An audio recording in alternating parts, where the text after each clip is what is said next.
बहुत चेष्टा कली तुमको भूली जीवाको, मनर आईनारू तुम प्रतिछवि को लिभाई देवाको बहुत चेष्टा कली निजको बुझाइबाको। मनर कष्ट समस्त लुझे एमती मिछ हस हसवाको,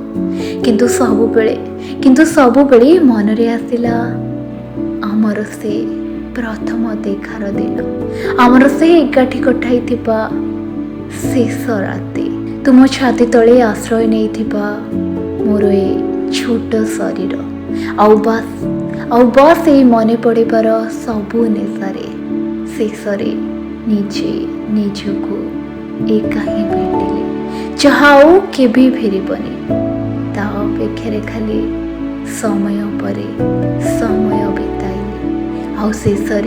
आउ शेषरे फूल जमीती मूली छड़ी जाए तुमको अपेक्षा करी करी